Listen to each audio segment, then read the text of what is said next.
Stella 459 is a steampunk action comedy. It's a bit of a genre mashup, and it's a genre that I've wanted to pursue for some time as a filmmaker. It was originally conceived as a remake of the 1903 Great Train Robbery, which is widely regarded as the first piece of narrative cinema.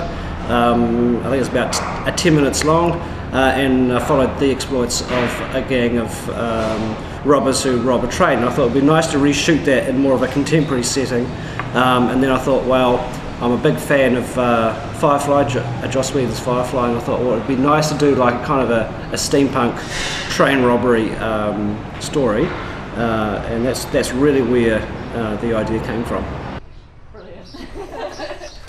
Stella was the idea of just something fun, and I loved the characters, the character layout. As an actress, I do relate to Casey in some parts. I've always grown up with guys, and so I've always found myself competing with the boys to try and be the best at everything. I've always found myself a bit kind of sporty and tough, but at the same time, there were some things that I found it quite hard to kind of grasp.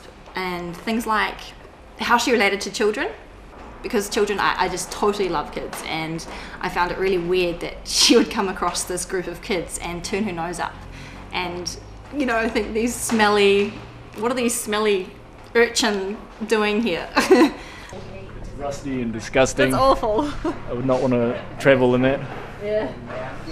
So we should just leave the kids in there. Leave the kids. Leave the kids here, we'll go back Maybe to the Tops kids, yeah. you know.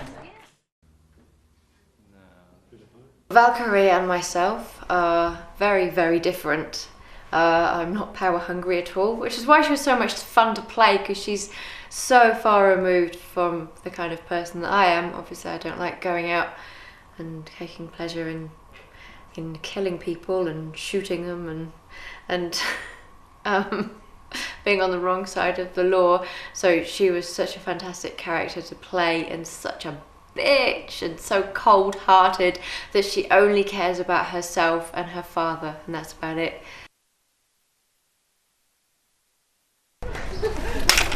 Oh, right onto the trigger. Yeah. Look at that. There was a lot of banter on set and hassling each other, especially when we stuffed up lines. Like, it was so much fun, especially hassling Terry, who played Boxer. That was my favourite part of the whole thing, was just taking the mickey out of him every single time. You could see the sweat start pouring down when the line was forgotten over and over again. And they're obviously in transit somewhere. Put on the train by someone. he stuffed up the first line and watched me up. What did I stuff up? You did the line I before. just made a good pause. Put in passes. And set, and action! No guns for either of us then. No matter. I prefer the intimacy of a hand-to-hand kill.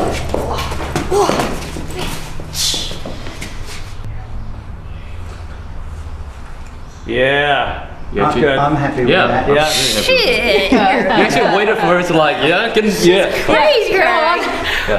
So regarding the stunt fight, I had Rod was giving us direction along with what Jonathan wanted for the particular fight with me and Renee, and it was just so much fun. So we did it in stages, and we just had more and more blood and gore and bruises put on us in stages, and it was just heaps of fun. We were just smacking each other around, kicking each other.